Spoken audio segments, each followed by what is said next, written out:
Hello nerds, and welcome to a new section of our newly formatted Nerd Cantina show. We will be calling this section Cantina Conversations, and we'll be featuring in-depth conversations with a wide range of guests. Today we have Brian Wayne from the Cheers to Comic podcast, and we will be discussing the Intro to Comics article that we both co-wrote together. We hope you enjoy this new format, and it fits into your schedule nicely. And with all that said, we hope you enjoy the show. Calling back all nerds.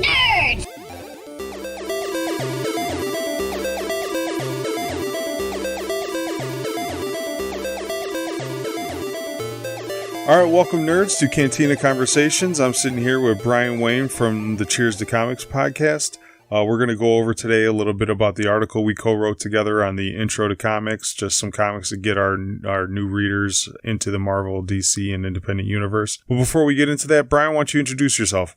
All right, I'm Brian Wayne. I am the host of the Cheers to Comics podcast. I want to say that I'm super stoked to be on, man. I know you guys are a new podcast. I've listened to every single episode. As a matter of fact, I just listened to your episode earlier, and I just got out of watching John Wick 3 because of the episode that came out today. Awesome. We appreciate that. But as far as I go, I'm just a dude that loves comics, man. I that's all I want to talk about. How long have you been doing your podcast? I've been doing the podcast since October, so not too long now. I guess about 7 months, something like that. So it's fairly new. It's fairly fresh. It's still developing, but I'm happy with the progress so far, for sure. Yeah, as a new podcaster, I know the speed bumps and ups and downs of trying to get it out. Like I've already gone through a host and everything, and or a co-host. I mean, so yeah, it is what it is. But I feel like traction's starting to pick up. Things are speeding up, and I couldn't be happier with the progress so far. It's all about spreading the word positively. That's kind of what I'm about, man. So I figured before we get into the actual article we wrote, we could talk a little bit about our background and what got us into collecting comics. I know I have my own unique kind of like different stories. So what got you into actually collecting? Well, I've been an off and on collector since I was just a child. I've always had an infatuation with the design of comic book characters, particularly Cable, if it wasn't for, I'd say Cable was the thing that got me into comics. I just saw that character design. I was like, what the fuck? That is crazy, Rob Liefeld. Unfortunately, he hasn't really developed much since then, but his original shit, it got me in. And then it was all based off of the trading cards. It wasn't actually comics. Couldn't afford comics. Found a bunch of the trading cards at a garage sale. Like, here's a nickel for 100 of them. And I started drawing them. And then I realized I want to turn me into an artist. Well, down the road, I took breaks off and on as an artist and never really actually got the chance to collect comics. All of my comic book knowledge came from the back of those trading cards. Uh-huh. And then eventually, as an adult, I was in this relationship and I needed a distraction. And I found comic books again. And I hate to say it, but I found something that I loved more than the person I was with. And I just said, that's what I wanted to make a career doing. I figure I could do so much more. There's so much good thing. I mean, so many good things that come out of comic books that are so underappreciated.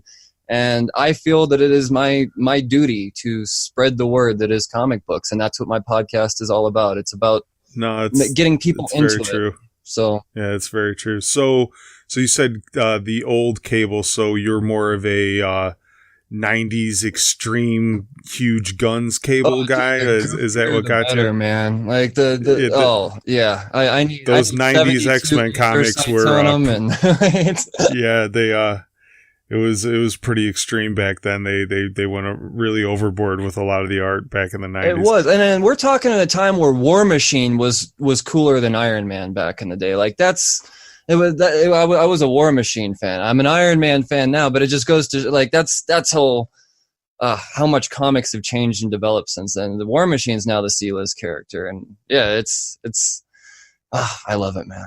Yeah, I was kind of the same way. I was always into the characters. You know, the 90s X-Men show was a huge part of my childhood. I did have like a few random issues here and there, but nothing that ever I considered collecting or really, had as a prized possession. It wasn't until I met my buddy Stu, who I still talk to this day. We ended up becoming roommates right after I dropped out of college. He was a big collector since he was a kid. and I wanted to go to the store with him, kind of check out. I was reading a lot of his issues at his house, our house, because we were roommates together. And so, you know what? I think I want some of my own. I don't want to just read yours. I think I want my own. And I remember walking into the comic book store and having the conversation with him. So how do I pick my first comic? And it was all, well, what do you appreciate? Do you want really good writing? Do you like the art? Do you like certain characters or whatnot? And for me, it's more about the art. The story writing is phenomenal and is groundbreaking in a lot of ways. But if it doesn't have an art style that I can appreciate, it's really hard for me to get through a lot of issues. There's certain artists that are just hard for me to read. I could totally understand that. I'm a little more forgiving on the art, but there are a few things out there I can't flip the page, no matter how good the story is. So I get you there. And it's nothing against the artists a lot of times for me either. I can recognize their talent and they have a unique style and something they're going. It for some reason to me, it just becomes a little distracting if I don't, truly appreciate it myself. Right. Well, I totally get it. And that's the thing. Art's subjective. Just because you don't like it doesn't mean it's bad. It's just you don't like it. I mean, there's no matter how bad something may seem to you, somebody out there, there's 7.5 billion people. It's somebody's favorite. So it's not necessarily bad. And that's kind of, it's, here I go preaching positivity again. But I understand, I understand exactly where you're coming from there. So I walked into the comic book store and what got my attention was the new X-Men run illustrated by Mark Brooks. That's what got me to buy my first kind of like issue. That was the first series I started collecting. And it's actually funny because if we fast forward 15 years and I talked to Brooks on occasion. We've actually become pretty friendly. I'm going to meet him at Comic-Con next week. I'm pretty excited. Yeah, no, him and his wife, they're great people.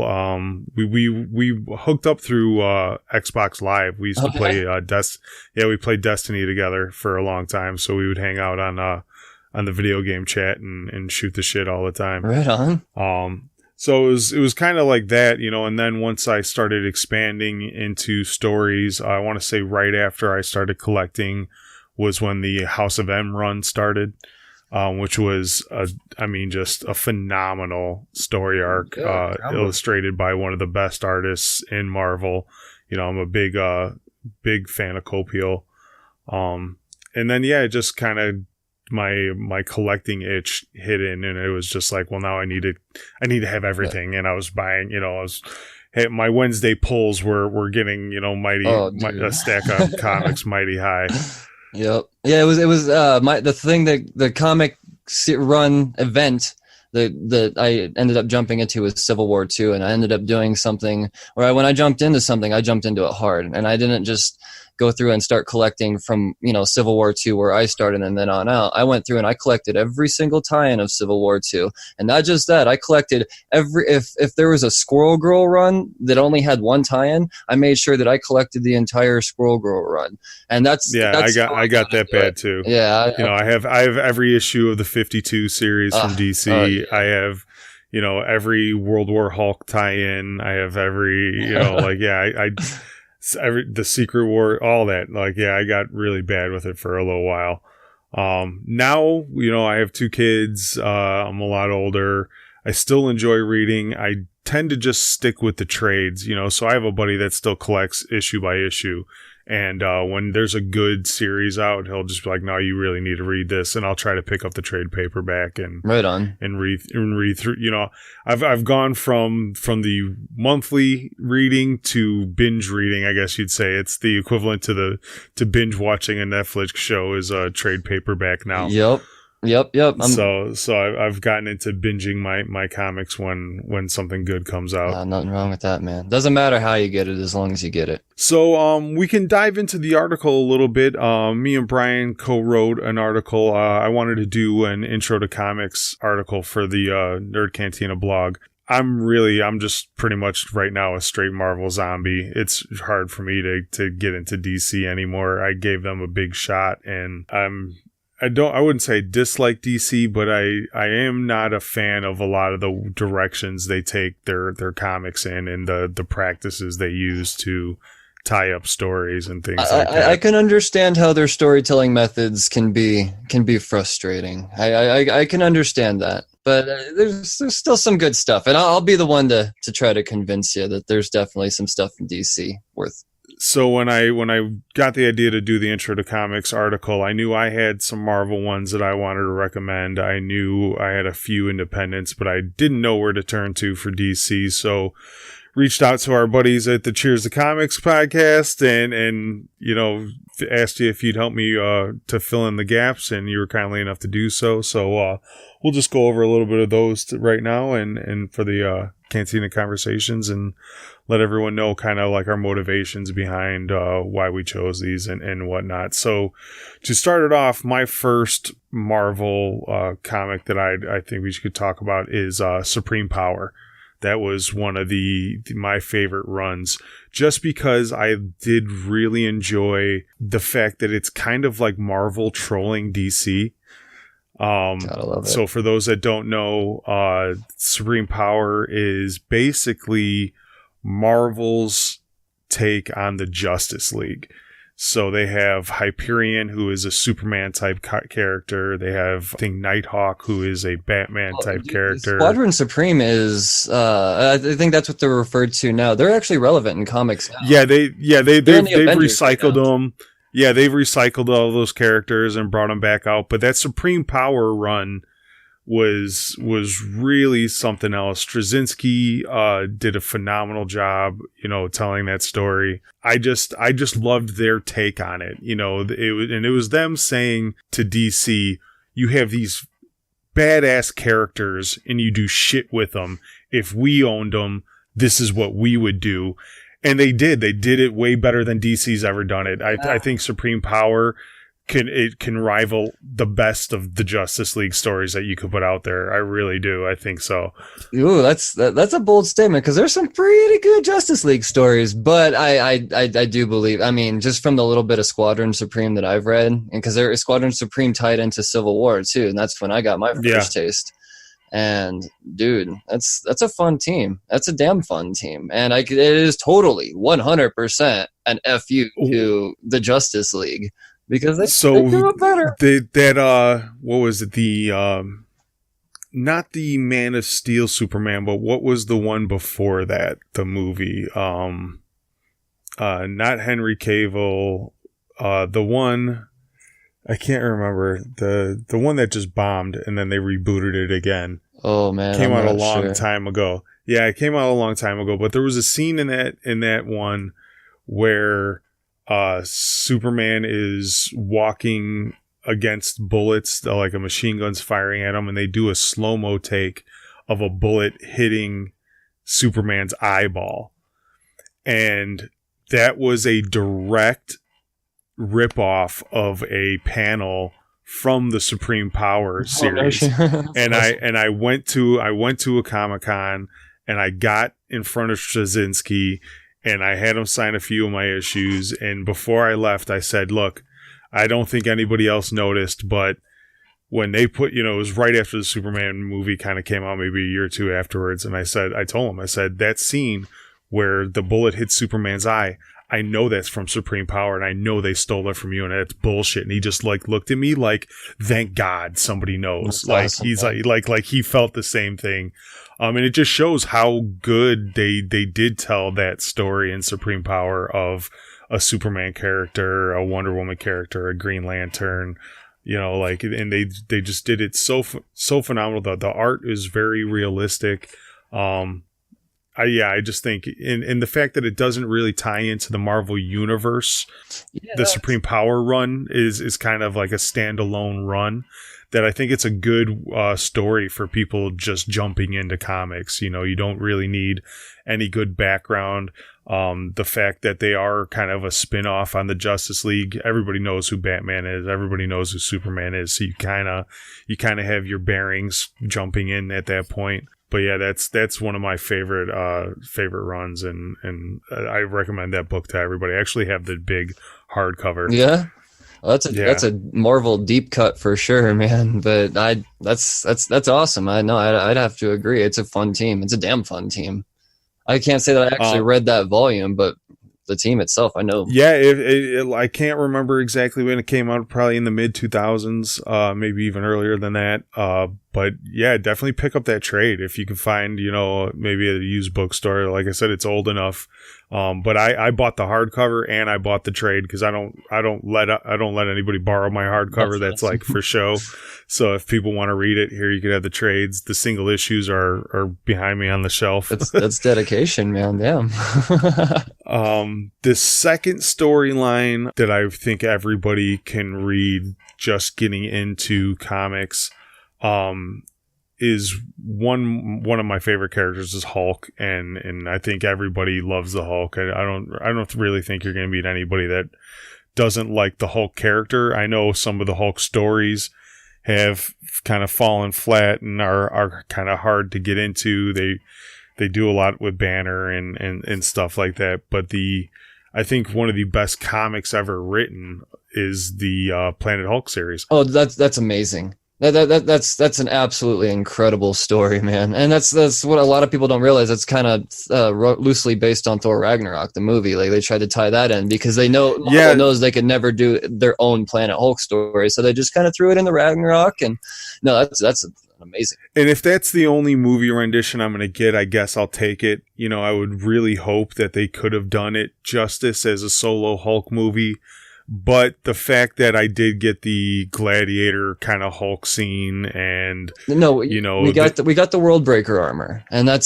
Yeah. That was enough for me. That was enough for me to say, okay, they're listening to the fans. They know what's up. We got World. Yeah, you kind of knew as a fan that they were never going to make that as a movie. The animated movie was a little shitty for me. I didn't really enjoy the animated version. Marvel's pretty that much. Misanimated, man. They're not. Yeah, great. That's where DC has Marvel. That DC does their animated real well.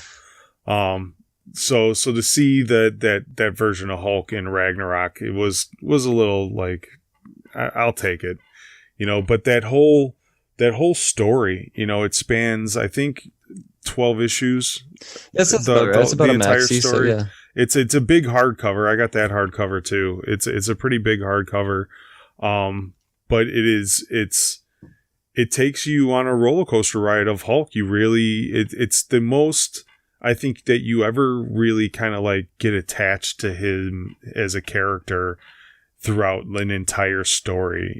There's a lot you can identify with in the Hulk, because he's pure rage. And if I'm an angry person, so I always identify with Hulk, but there's a lot of people that never get that angry, that don't understand that frustration. So they don't really identify with him as a character that often. But I think this is a story that anybody can identify with the Hulk in. I don't want to give anything away for those that are actually going to go out and read it. But they basically tell Hulk he's fucking too much shit up on Earth, and they shove him in a rocket ship and send him to a garden planet. Yeah, it's the Illuminati that sends him off, right? It's the Illuminati that sends him off. Basically Hulk wakes up in a spaceship, and it's Reed Richards telling him, hey buddy, we love you, but you wreck shop way too much. You're costing us way too much money. We found a grassy, nice, relaxing planet for you to rest on, and we're just going to ship you there. We love you, and we hope you have a good life. That or the negative zone, or whatever it is in Marvel. Then the Hulk, he rages out, smashes the controls, and then crash lands on a war planet. And then Planet Hulk ends up, that's where the story takes off. So for those looking to read a good story, or if you're a big fan of the Hulk, that's definitely the series that I highly recommend. It's the first complete Hulk story that I ever read, and from that point on, I knew that Hulk smash, man. That shit fucking good. That's damn good. Yeah. I can't. There's a few other good Hulk stories. Oh, Immortal Hulk going on right now by Al Ewing. Like that's some say the best Hulk story ever told. It's. I've heard. So I'm waiting for that to come out on trade. I've heard really good things. I'm gonna have to pick that up. It's a piece of art, man. It really is. Inside it out. It's a piece of art. Alex Ross. For all the other fans of Hulk, my other Hulk story, I guess, that I really enjoyed is the Red Hulk story arc, just because I'm a huge Ed McGuinness fan. I love Ed McGuinness's art. He's great in Avengers right now too, man. He's still very relevant. Yeah, I mean, I just talked to him at C2E2. He gave me his email so I can reach out to him, and we're gonna do one of these interviews with him sometime soon. That's awesome. He's a great, real down to earth guy. You know what I mean? He loves his fans, and you know, as long as he can fit you in the schedule and he's not too busy, he'll always sit and talk to you. So that's awesome. You ever see him at a con, make sure to stop by and say hi. Oh, I'm definitely planning on it. And my last Marvel pick that I think is a good jump on point for people is Avengers Disassembled, which is actually pretty weird of a jump on point because it is the issue that breaks up the Avengers, you know, so it's kind of the closing of the traditional Avengers book. But I think that's why it's such a great starting point, is that they totally dismantle the traditional Avengers team. And it is such an action-packed, just dramatic comic that it's so fun to read. And then if you get through that, you pick up in the New Avengers, which I think more people with the movies and current status kind of can relate to. So after Disassembled starts the New Avengers, and that's when they bring in like Spider-Man to the Avengers and a lot of people that weren't traditional Avengers before. They kind of expand outward into the entire Marvel universe and start picking people up. And if you enjoy Disassemble, which I'm pretty sure almost everyone will, like I said, it's great art, action-packed, dramatic, you know, so you're going to close that book and say, geez, what do I get to read next? And then you're going to pick up the New Avengers and then go into all the upcoming story arcs after that, the Civil Wars, the Secret Invasions, they all kind of just domino pin into each other. The next 5 story arcs after Disassembled are just phenomenal Marvel stories. They've incorporated into a lot of the movies that we've all watched, and that's why I would say Disassembled is probably a really good jump on point for some new readers, even though it's kind of the bookend of a story arc, you know. No, I understand. I mean, as long as it's intriguing enough to get people interested in just comics in general. And, I mean, they can move forward from there and pick their Avengers story, because there's a bunch of goddamn great Avengers stories. Like right now, Avengers right now is probably, if someone had to ask me the best book to jump on in a Marvel that's going current, it's Avengers right now. So, I mean, go back and read something old, get your taste for it, like you said, you know, your pick, and then it doesn't get worse from there. It's so good. And that New Avengers run was really good, and then they split it off into 2 titles. Yeah, they had like then they went like the New Avengers and the Mighty. Oh yeah, they had the New Avengers, and then they had the Mighty Avengers. Right. And they split it off, but that's in the New Avengers. That's where you get Hawkeye's Ronin. So they put that in the Endgame movie. That run came from the New Avengers. So I really did love that Ronin run in the New Avengers. So I just think that if you pick up Disassembled and you read that, it kind of just leaves you with your like mouth dropped, like, holy shit, what did I just read? And it'll push you towards issues that are actually really good jump on points that'll take you forward. But if you just jumped on with the New Avengers and you didn't read that Disassembled, I think you're doing yourself a total disservice, because that trade is a phenomenal trade. It's right on, man. So yeah, that wraps up my Marvel knowledge. Do you have any Marvel ones you want to add? Because I know you took the DC and the independent route, but while we're doing the podcast, well, you know, if you want to throw a couple titles out there for the listeners. To give an idea, Marvel puts out over 100 titles a month on average, and I can honestly say, without exaggerating, I'm subscribed to 90% of them. I read a lot of fucking Marvel comics, man, and for me to say this is the best, it would be really, really, really hard to just be on the spot. I think I'm just going to tie into what you said. Immortal Hulk right now by Al Ewing and Joe Bennett is phenomenal. And every single issue, I mean, you'll never find an issue from this run in the dollar bin. I guarantee it. It's extremely sought after, and all the covers done by Alex Ross. You could hang all these damn things on your wall. Yeah, that's another thing too. Anything that Ross touches is gold. It's pure gold. And then Avengers, Jason Aaron, he's my all-time favorite writer in all of comics, and he's taking on the Avengers right now, and he's doing this entire War of the Realms event in Marvel that is just, I will say this is not a jumping on point because it could be extremely overwhelming. You know, I said Civil War 2 is when I jumped on, and that has I think there's like, when it came down to it, there was like 78 titles or something like that. Yeah. This week alone, there was 10 tie-ins to the event so it's going on till like July, I think. July or August. Yeah, and it does get a little overwhelming to the casual comic collector, right. to have to keep up with all those tie-ins and whatnot. Yeah, don't let Marvel events overwhelm you, but Avengers right now, I think it's like issue 18 or 19 or something like that. There's plenty to go back and read, but at the same time, not an overwhelming amount to read. Avengers is amazing, and those would probably be my top 2 Marvel picks right now. But yeah, the two Marvel ones that I didn't put on the list because they're not good jumping on points, I think, are like I said, House of M. House of M is a phenomenal story, and the art is see it on the big beautiful. Screen soon too, man. Yeah, really. Olivier Coipel is just like he just killed that whole run. And I'm happy to say I got him to sign every issue. Just right on, man. Like it is one of my prized possessions. And then an older one is the Age of Apocalypse run. That was a huge and great Marvel event that they did back in the day. And it's funny how it's 2 alternate reality stories. So House of M is the alternate reality of mutants rule the world, and Age of Apocalypse is the alternate reality of Apocalypse ruling the world. So those, just to have those 2 story arcs are phenomenal. So once you guys get your feet wet and really get into some character backstories and whatnot, definitely make sure you check out Age of Apocalypse and House of M.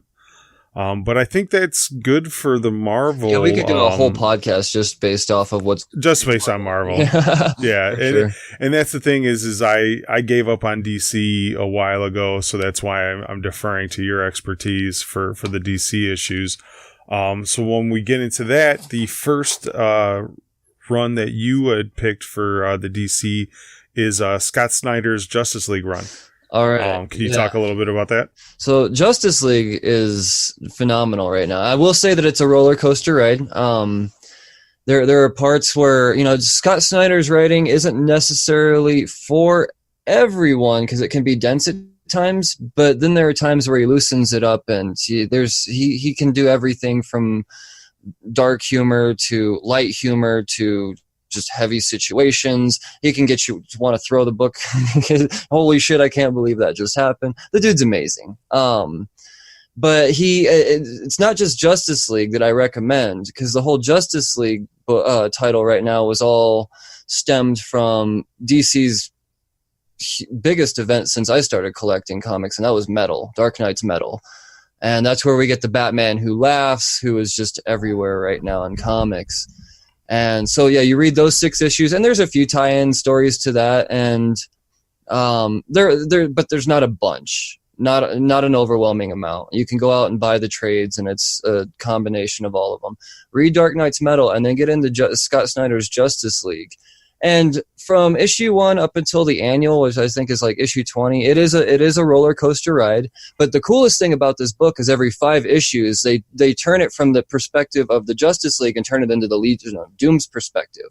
And it's a whole different creative team. We got James Tynion IV writing all of that. Yeah, that's really interesting too, to give you the same story but from the perspective of the villains. Yeah. Like that's an interesting way to tell a story. And the way these 2 writers work together, I mean, they are renowned for working together. I think Tynion actually mentored under Snyder for a while. Snyder was doing the New 52 Batman. So they're very comfortable with each other. So the stories, they just mesh so well. But once that annual hit and we got this whole Perpetua story going on right now, and the Sixth Dimension, particularly the last 5 issues of Justice League that came out, some of the best comics I've ever read in my life. It's just mind blowing where they're going with this. It's so imaginative and new and fresh, but at the same time familiar. You know these characters. It's stunning. It's stunning work.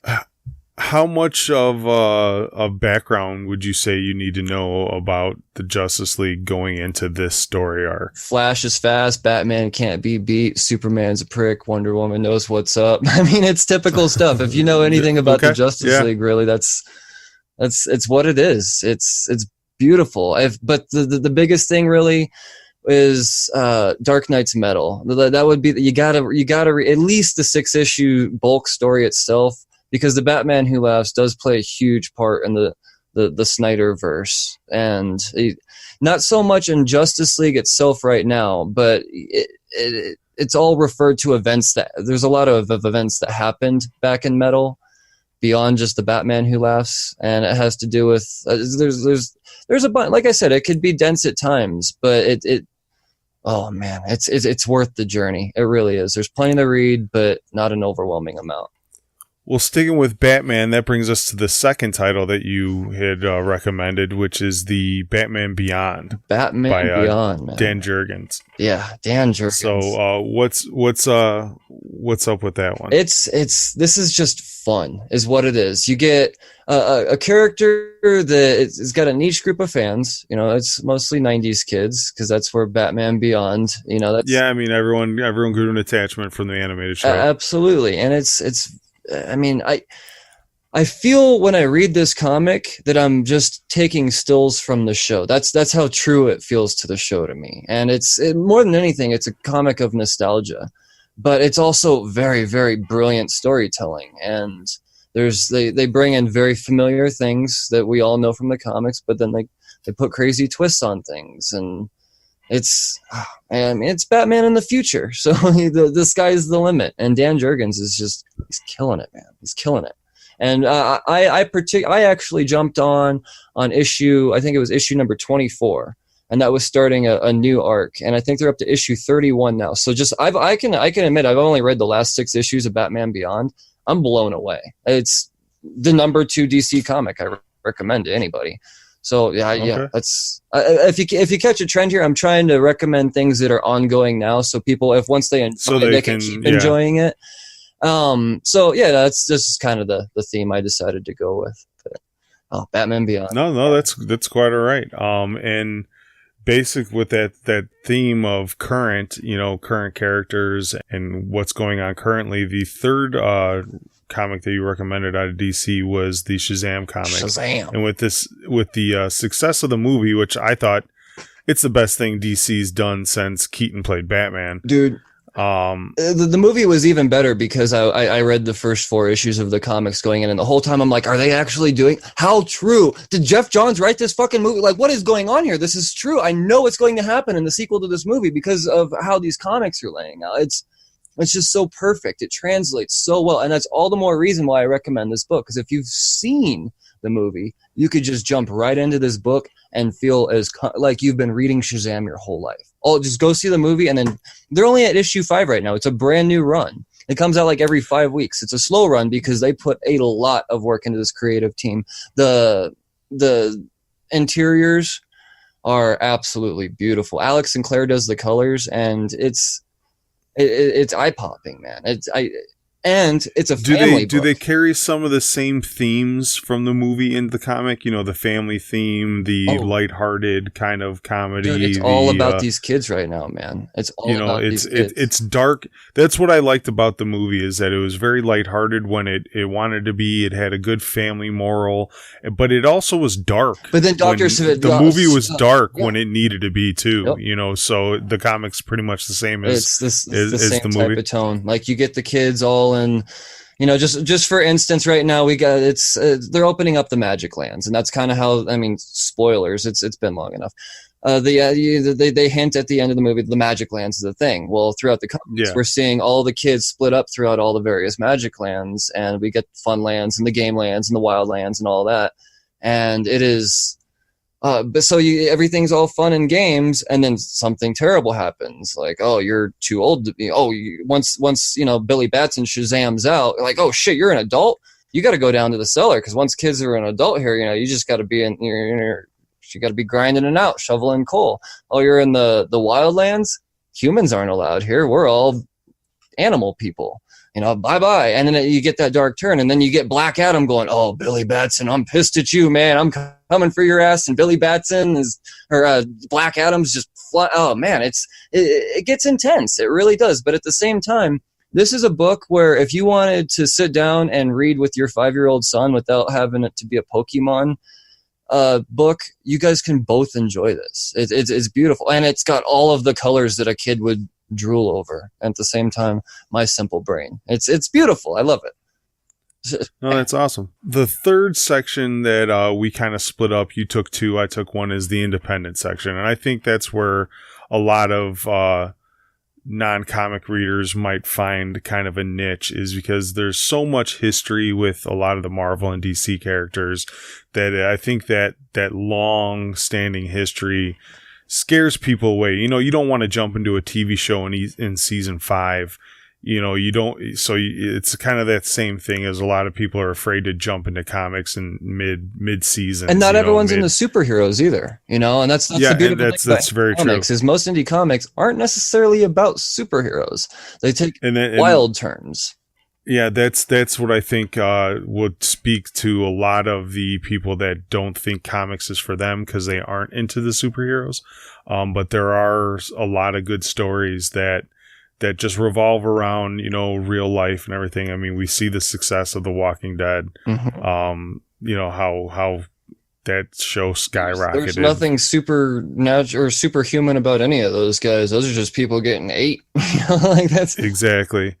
So the first independent that you picked was Bloodshot: Rising Spirit. You want to tell our listeners a little bit about that one? So Bloodshot. So this is from the publisher Valiant, and Valiant is they are an independent company that does still focus on superheroes, I guess, but in a very different way, a much darker turn. I mean, even darker than DC can do. So yeah, Bloodshot is Valiant's a good publisher.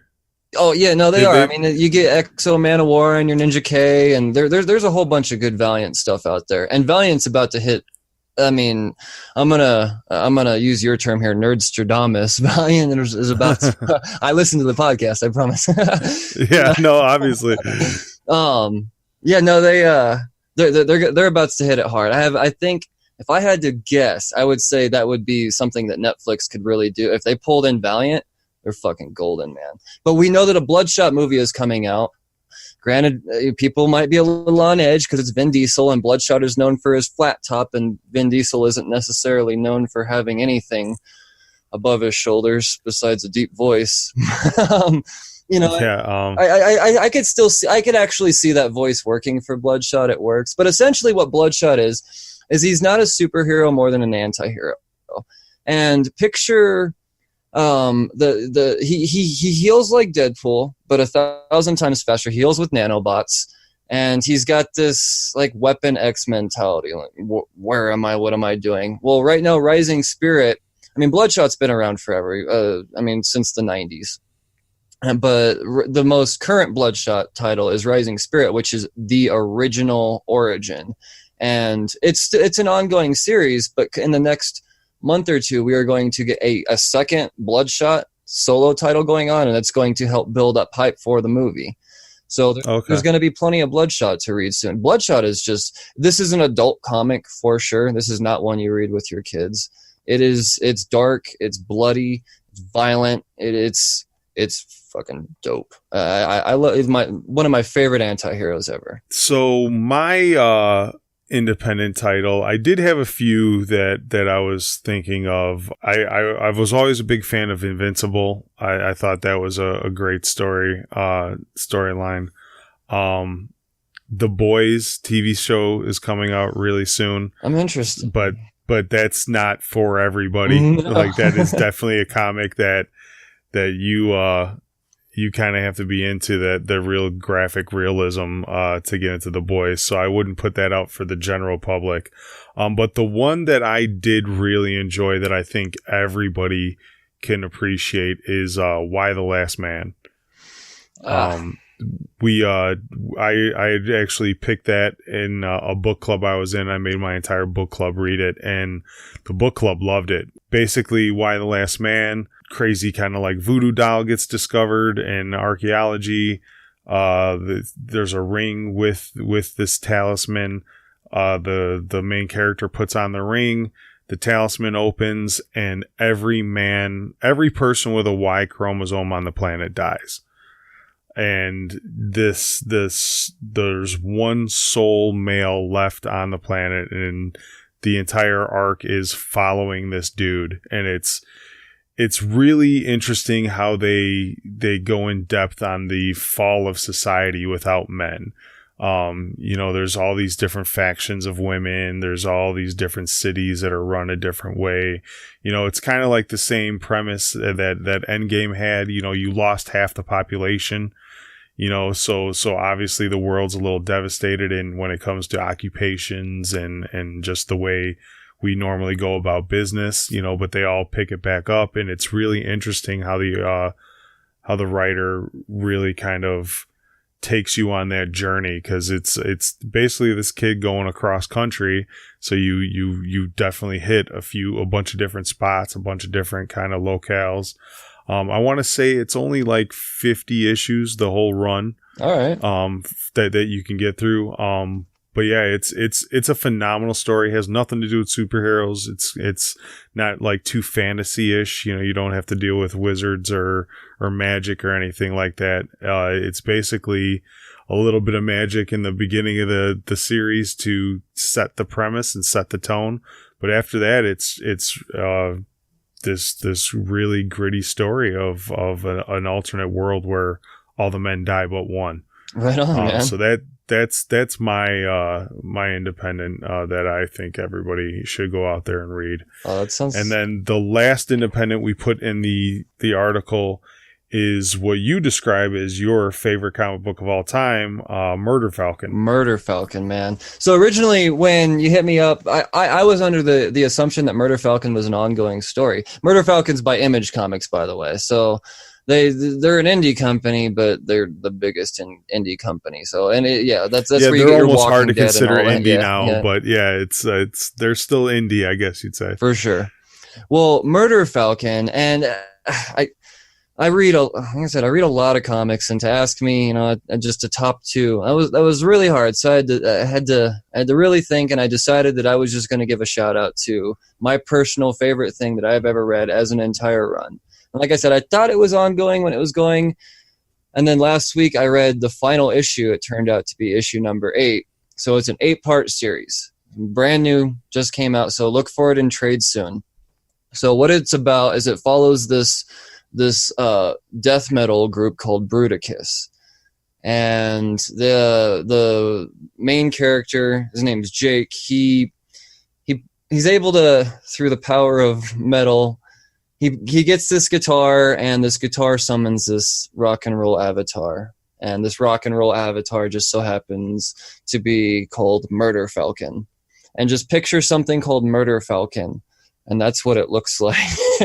It's this giant chicken hawk looking dude with steel wings and war machine cannons on his shoulder. And yeah, so essentially what it comes down to is the world is under attack by this being known as Magnum Chaos. You can already tell this book's fucking metal, man. It is, and I'm just going to leave it at that. It sounds like it would be a really goofy type of guilty pleasure story, and that's what I expected to going into it. And by the way, it's done by Daniel Warren Johnson, and Mike Spicer does the colors, but Daniel Warren Johnson writes and illustrates it, and it's some of the best art you will see in comics. There is not a panel that is underwhelming ever. There is so much fucking love that goes into this book. and you could feel it. And there's been more than one issue out of the 8 where I had to close it halfway through and go wipe my fucking face, because it hits you, man. It really does. And I'm sure there's a lot of and those are even situations that don't necessarily pertain to me. Maybe it's because I'm slightly empathic or whatever. But if there was, I could imagine what somebody that actually went through some of these situations, if they had read this. I mean, this book has so much soul to it, man. It's visually appealing, but at the same time, you laugh too, because it's fucking Murder Falcon. You know, he goes by Murph. You know, his belt says MF. You know, it's fucking metal, dude. And it's not just this band. You get other, like out in Tokyo, they have it's not just metal is what it comes down to. You get the Tokyo Philharmonic Orchestra. They go out and they play their violins and shit, and they summon their own avatars. Then you get this black metal band that comes about, and they summon their own unique avatars. But it's just so much more than that, and that's the beautiful thing about it. It's so fucking deep. It's full of loss. There's so much. You think Game of Thrones is full of loss, or at least the first few seasons. yeah. You know, it's it really is my all-time favorite comic ever told in 8 issues ever. It's astounding. I can't recommend it enough. So that pretty much wraps up our article. You could tell we gave you guys 9 issues or 9 titles that kind of spread the gamut of themes, characters, tones. I really think that throughout this list there's something for everybody. You know, you can do your research on all the titles that we've given today, and trying to determine what is more suitable for your taste. But out of the 9 titles we gave, I think that no matter who you are, you're going to find one that is a good stepping stone to get you off and running into the comic world. So much of our entertainment on television and movies are directly come from these issues. They also still influence pop culture, music, and things like that. And as you said earlier, that they don't get the credit they deserve. Oh, hell no. You know, these writers are writing phenomenal stories that directors and screenwriters, you know, a lot of times just take and butcher. And even the bastardized versions of these stories are still hugely successful at the box office, are widely acclaimed and received very well by the major audience. So it's kind of disheartening that the original writers, the ones that actually came up with these themes and came up with these, you know, these story arcs, the ones that sit at the table in a con and charge nothing to sign all your books, while Chris Evans is Captain America. I always laugh at the cons because it's the only weekend where they actually feel like celebrities. You could be standing next to these people at the grocery store and you'd never know. Some of them have regular ass jobs too, you know. There's not a whole lot of money in comics, so that goes to show that these guys do it because they fucking love it, man. More often than not, a lot of these guys, they still have to go at least work a part-time job because it's not. Well, that's why they do the con circuit too. It's especially the artists. It's a way for them to sell their prints and do some custom commissions. Yep. They don't have as many writers at the cons as they do the artists, because it's hard for a writer for it to be lucrative for him. So yeah, you really got to sell a bunch of comics to to get on that list. But no, we really encourage everybody to go out there, go to a local comic book shop, walk up and down the aisles, look at the covers, look at the art, you know, flip through them. Comic books is one thing where you can judge it by its cover. You know, like, I mean, not all the time, but I mean, check out the indie section. That would be my personal first suggestion. Before you go and check out DC and Marvel, check out the indies. If you're not into comics, there is something in the indies that will sway you. I promise you. Otherwise, you just don't like literature, and that's fine too, I guess. But yeah, in the indie section, that's where, you know, if you like vampire stories, there's going to be a couple vampire titles for you to pick up and give a shot. You know, if you're a military guy, you know, there's going to be a few military themes in there for you. G.I. Joe's still going. I mean, it's the second longest running indie comic of all time, next to Spawn. I think it's at like issue 266. Larry Hana's still writing that shit. So I mean, it just there's the shit's not still going just because it sucks. I mean, it's good. Go read it. Yeah, people aren't turning these out just out of habit. Right. You know, like they're obviously good stories. People are buying them. People are reading them. You know, it's just not the mass viewing public that really gets it. You know, I think a lot of people are still kind of timid to walk into a comic book store, just because if you don't feel you're a part of that world, then it's a little intimidating to walk into a comic book shop. I know when I first walked in, I thought it was just going to be a bunch of nerds that looked at me like, "What are you doing in here? What are you doing in here, buddy? You don't know what you're doing. Like, you don't know this, you don't know that." But that's not how the comic book community. No, it's really one of is. us, one of us. I mean, we're like vampires, man. We just want to make you one of us, you know? Yeah, exactly. So if you go to your local comic book shop, you're most likely whoever's standing there awkwardly silent, perusing through the bins next to you. If you have any questions, 9 times out of 10, they're going to jump at any opportunity to talk about something they love and bring you into that world and help you out and guide you in a way, especially the people that work there. Oh, yeah. You know, that's what they do. Yeah. You know, most likely they're not working there because it pays well. They just love working in a comic book shop, or they own it. Yep. one or the two. Other. Yeah. No, I know I was welcome with open arms when I walked into mine for the first time, and I was one of those people that was extremely nervous. And dude, I still go to the same shop to this day. Yeah. So for our listeners that can't see us on this video call, Brian can see the comic book shelf behind me with all my really dope issues. That's actually a shelf from the store that I started buying comics from when he had to go out of business. And cause it's tough for comic book owners out there. That's why we're really encouraging people to go check these out and go in there and buy a few issues. You know, it's a tough industry to be in. You want to support your local comics, your local artists and things like that.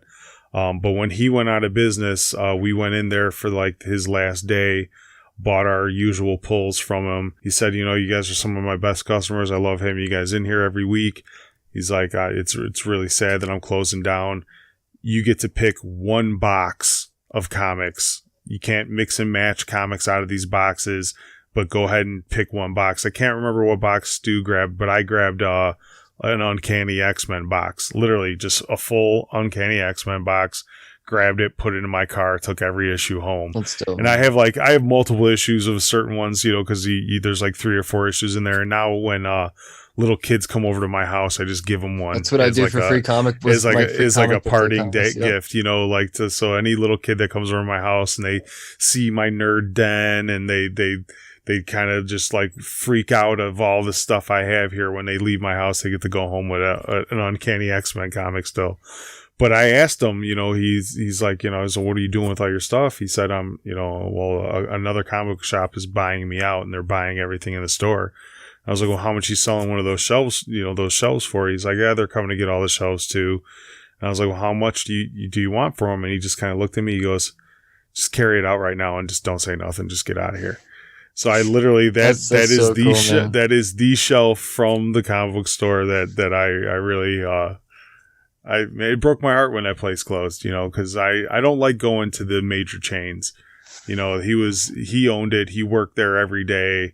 You know, we had a relationship. Like it was an enjoyable experience. And yeah, I just went through something similar. My local comic book store happens to be the world's largest comic book store with Mile High Comics, but they had a smaller branch out in the burbs, and that was the first store I went to, and they just recently got bought out, and they had to merge back to the big store, and I volunteered to help them haul all their stuff out. So I took my 4-year-old daughter to see Marshmallow at Red Rocks last summer. Yeah. And awesome. Yeah, and she's a big Marshmallow fan. So I wanted to see Red Rocks. She wanted to see Marshmallow, so we took a little trip. But while I was in Denver, yeah, I had to go to Mile High. I went and it's incredible. The thing is, that place is insane. 10 million books, dude. And they're zoned for another 140,000 square feet. If Chuck wanted to put another level up there, they're zoned for it. That's the thing, is the place is so huge that, you know, there was almost a life-size Sentinel in the corner. They have a big stage there. Oh, yeah. All kinds of They do auctions. variant. They do charity poker events there once. I'd say like once every 6 weeks on Saturdays, and they just give all the money to charity. And if you sign up, you just automatically get your money back and a gift certificate to the store. That store does amazing things. Chuck's it was an awesome overwhelming. person. I've been in a lot of comic book shops, but to walk in there was like overwhelming. Like, man, where the fuck do I start looking? It was daunting. Nope, it's massive, man. But that's the whole thing is, that's why you got to go to the stores though. At the same time, you want to be able to look, because I found more often than not when I'm scrolling through online trying to figure out what my pull list is going to be, I end up picking up so much more once I get to the store, because digital pictures do no good. I mean, it does do no justice compared to actually having the book in your hand and seeing the art up close. And I used to download the digital comics and try to read them on my tablet, and it's not the same. It's for those really who don't have a isn't. comic book store within 300 miles. But if you got a comic book store within, I'd say 100 miles, and there's no reason for you to not at least start a monthly pull list. Well, and you can't go to a con and get the issue, your digital issue signed by the guy who actually drew these pictures for you. There's not a lot of money to be made in collecting, but I do have a decently valuable collection now, just from going to the cons every year, bringing the issues that I know are really good stories. I have, when they rebooted Thor, I have all those issues signed by the writer and artists. All my favorite issues are signed by either the writer or the artist, if not both, just because, I go to these cons every year. I like being able to talk to them, say, look, I purchased your work. I really enjoyed it. Thank you for doing what you do. And they're just regular people. They want to know what they're doing is appreciated. They're happy that they actually see people buying these comics, and it's not, they're relieved to know that it's Marvel, not just saying, oh yeah, you sold 10,000 copies and they didn't sell 10,000. They like to see like validation, like, holy shit, you spent your hard-earned money on this book, and they're extremely appreciative of that. I don't know how many times I've dropped a stack of books in front of Matthew Rosenberg. There are a few prima donnas. Alex Ross is so huge now that you can't get anywhere near him, and he's a very introverted person. So he actually lives in Chicago, out by me. Yeah, he lives in the western suburbs of Chicago, and my buddy used to work in a comic book store, and Alex Ross would go in there probably once every 2 months, and everybody was just so afraid to even talk to him because it was like they were going to scare him away and he'd never come back. So much Alex Ross on my walls in this studio. It's so, and that's the thing is my favorite artist is Brooks. I'm just fortunate enough to be associated with him and friendly with him, but to watch his progression in style over the last decade and a half has been, phenomenal for me. I originally started collecting his work because it reminded me of an American version of anime. It was a cartoonish kind of art, but not cartoony. I see what you're saying for sure. Absolutely. So it came off to me as very American anime to me. So I started collecting that new X-Men run. Dude, he's been killing it with the Detective Comics variants lately. Have you seen his Detective Comics variants? Like, I've got a stack this big for him next Friday, man, at Denver Con. Those are the only DC issues I've been buying is because I collect everything Brooks. It's one, he's my buddy. Two, he's my favorite artist. So it's a win-win for me. I actually, right behind me right here, I have his the Wonder Woman that he did. Yep. I picked that up today, man. I'm a fan. I got the Batman and Catwoman wedding variants. Oh, dude. That was So I got all those. The dude's a G. He's a G. I can't wait to meet him. I'm so excited to meet him. He's definitely my most anticipated handshake next week for sure. I'm gonna let him. I mean, he's a friend of the show, so let him know when you meet him that cool if I name drop? you were on. You go ahead and drop a name. Right let him know that you're friends with the Nerd Cantina. And, right on. Like I said, he's a great guy. His wife will probably be sitting right next to him. Lisa, she's a wonderful woman too. I really can't say anything bad about either one of them. I can't talk enough about good things about both of them. So other than that, to kind of wrap this episode up, we just really, we're both big comic book fans, and we really want anybody that is intimidated by the culture or just is confused as to where to start, just dive right in. You know, even if you don't pick any of the ones that we recommended today, just close your eyes, walk into a store, dive head first You'll into figure it out. something that You will. Yeah. You'll figure it out. Just like I did. I started with issue 9 of Invincible Iron Man, and I knew where I was going from there. So it just goes to show, it doesn't pick something. You'll figure it out. It's easy. You know, and I hope anybody that does go out and starts, you know, experimenting in here, come back, leave us some comments, call the voicemail line, let us know what you picked up, what you loved about it, what you didn't love about it. Our fellow comic collectors, share with us your stories too of what got you started, what your favorite runs are, who your favorite artists are. Let's keep this conversation going. Let's keep a dialogue going. You can do all that on the nerdscantina.com. Make sure you listen to Cheers to Comics with Brian. He does his weekly podcast with all the current events that are going on. I see your polls. 15 every to week. 30 a week is usually what I overview. It's going to be a heavy week this week, man. It was. Yeah. Oh yeah. Today's comic book day, Yes, so I know you got a stack to start reading. Yes, so I do. With that said, I'll let you get to your reading. Thanks for hanging out with us today. Dude, it's been a pleasure. It was a pleasure. Hit me up anytime. I'd be happy to talk about comic books. Yeah, no, we'll have to do some comic updates every once in a while, so I'm sure this won't be the last time you're on the show. For sure, man. But we appreciate your time, and like I said, anybody that goes out there and picks up a few issues, come back, call the voicemail line, leave us in your comments, leave us some stories in our comments, and let's start that dialogue. Right on, man. Thanks for coming out, Bri. Hey, thank you so much. I appreciate you.